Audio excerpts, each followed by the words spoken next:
Assalamualaikum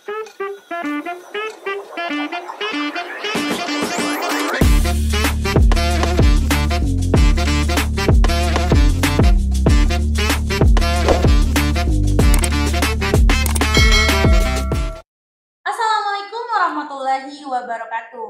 Halo Sobat Porsi, kembali lagi di Porsi Podcast Farmasi episode keempat.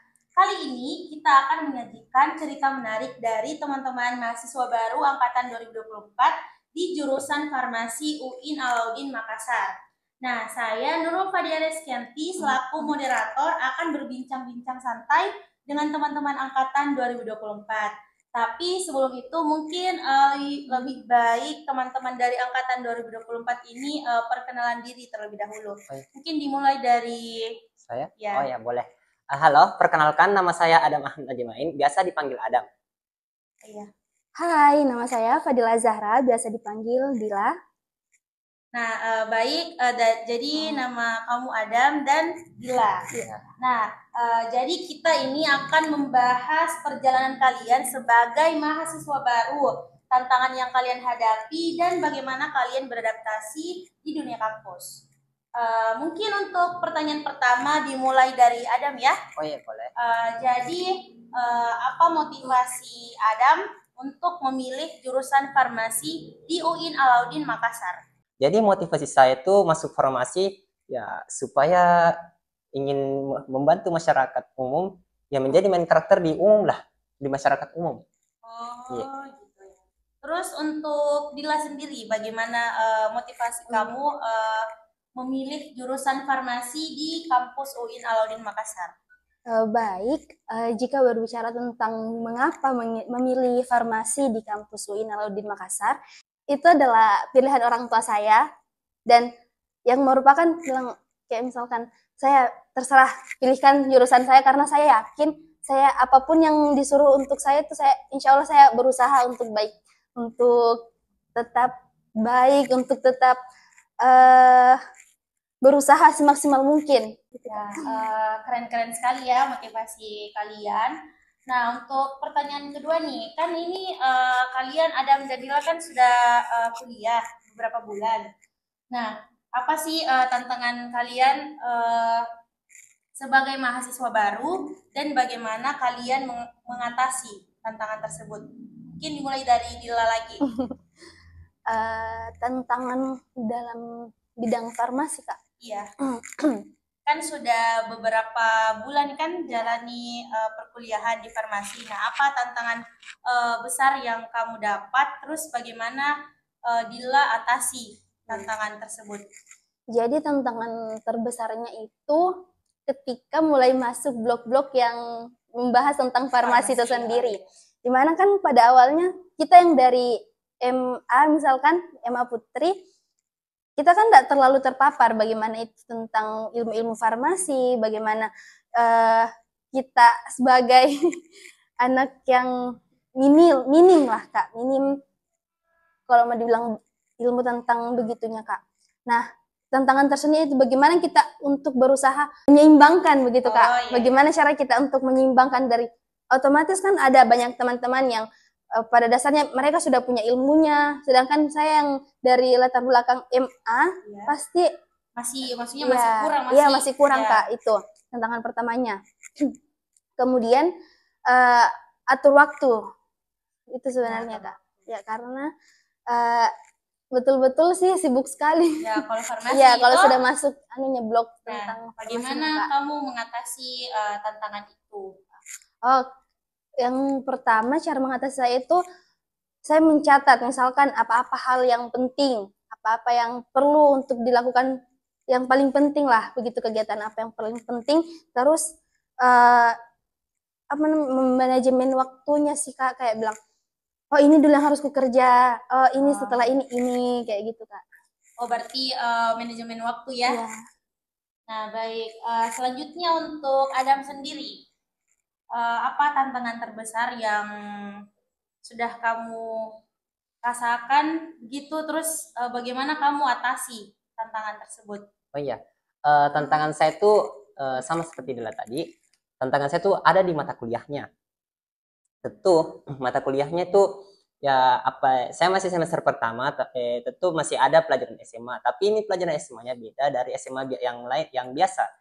Karena dia sudah membawa sesuai jurusan, sudah membawa ilmu-ilmu ada kefarmasiannya lah. Oh, mungkin lebih spesifik Iya, lebih ke spesifik ke farmasi. farmasi. Yang kedua, ya tentu sama lagi dengan dari pelajarannya yang lebih kompleks, Kak. Ya. Dan Jadi- cara mengatasinya itu mencari tahu dari berbagai sumber lah, Kak. Ya, tentu ada dari teman, dari dosen, dari artikel dan sebagainya. Mungkin untuk pembahasan perjalanan teman-teman 2024 ini sebagai mahasiswa baru, nah kita beralih mungkin ke latihan dasar kepemimpinan. Nah, kemarin kan kalian sudah ikut Iya, LKD. ya Nah, sudah, Kak. terus apa sih pelajaran kalian, pelajaran yang kalian dapatkan pada saat LKD kemarin? Dimulai dari Adam lagi. Oh iya, tentu. Baiklah, di sini pelajaran yang saya dapat dari LKD 1 tersebut ya sangatlah banyak. Seperti kebetulan saya sebagai ketua angkatannya, ketua angkatan 2024 mendapatkan pelajaran kepemimpinan, di mana saya bisa mengatur teman-teman menjadi lebih baik lagi, di mana saya bisa menyuruh teman-teman jika ada perintah dari atas, bila saya bilang menyuruh teman-teman sesuai dengan perintah, gitu Kak, bilang seperti ini ada pengumpulan, teman-teman harus teman-teman kita kumpul jam 4 ya, kalau enggak kumpul kita ada konsekuensinya, ya begitu. Terus di analisis SWOT saya juga pelajari tentang analisis SWOT. Ternyata saya kelemahanku di sini. Oh, bagaimana caranya nih saya tutupi kelemahanku dengan kelebihanku. Oh, begini ternyata. Begitu, Kak. Nah, kalau dari Dila sendiri, Nah, gimana? Satu keberuntungan sih Kak, kalau misalkan dibilang ikut LKD, karena betul-betul dalam LKD itu kan membahas beberapa materi. Nah, di mana materi semuanya itu kayak wah bermanfaat untuk kita begitu Kak. Kayak yang pertama, misalkan bagaimana kita bisa mengenal bagaimana itu farmasi, bagaimana itu asal usulnya, misalkan baik itu di lingkungan kampus atau nanti kelak di masyarakat.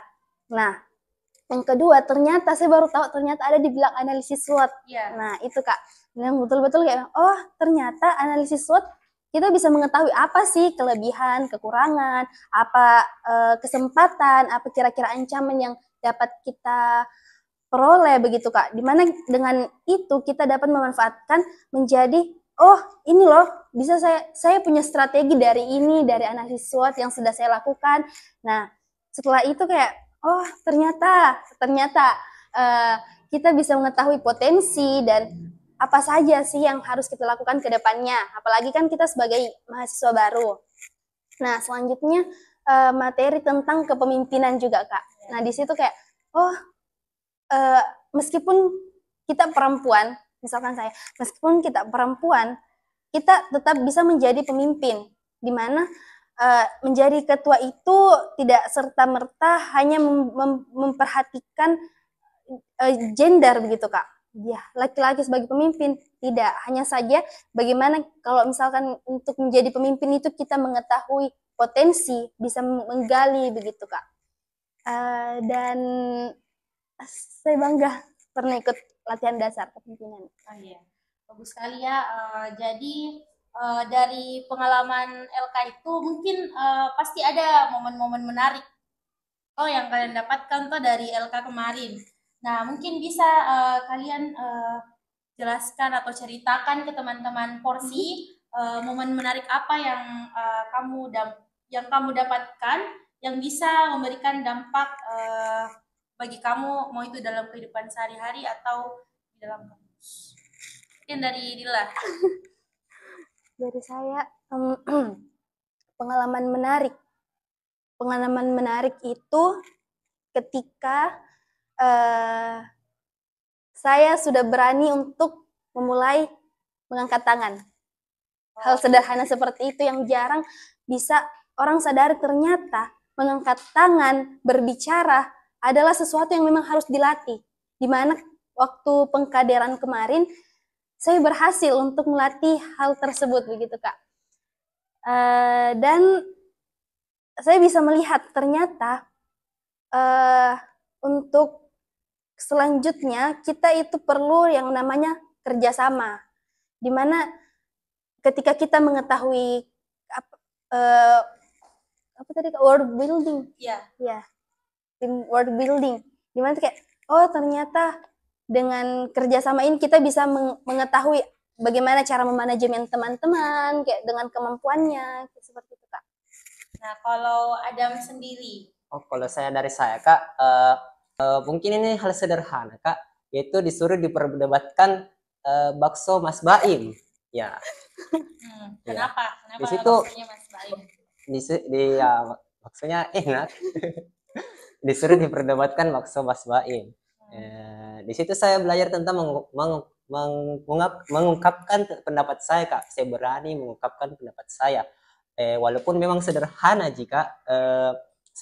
di topiknya, tapi saya sudah berani mengungkapkan itu Kak. Ya, keren sekali ya. Jadi untuk mungkin ini sebagai pertanyaan terakhir. Nah, apa harapan kalian untuk diri kalian dan teman-teman seangkatan setelah menjalani proses pengkaderan LK yang tadi? Mungkin dimulai dari Adam lagi. Iya. Tentu harapan saya bagi saya dan teman-teman dapat memupuk jiwa kepemimpinan, itu yang pertama. Karena teman-teman walaupun saya tadi bilang saya adalah ketuanya, tapi teman-teman bisa jadi ketua dimanapun, bisa di kelompok, bisa di rumah, kos dan sebagainya. Mungkin teman-teman tinggal di satu kontrakan, teman-teman juga bisa jadi ketua di situ. Yang kedua, teman-teman bisa menanamkan team work building, ya teamwork building, ya dimana kalian bisa kerjasama. Biasanya itu dosen suruh kerja kelompok, kalian bisa membagi tugas-tugas kalian sesama teman kelompok kalian supaya kalian tidak membebani diri sendiri akan mengerjakan satu tugas kelompok tersebut. Itu saja dari saya. Kalau dari Dila sendiri, untuk saya pribadi harapannya semoga kedepannya, harapan saya untuk teman-teman saya juga, semoga kedepannya kita bisa berakhir sama-sama dengan gelar sarjana itu.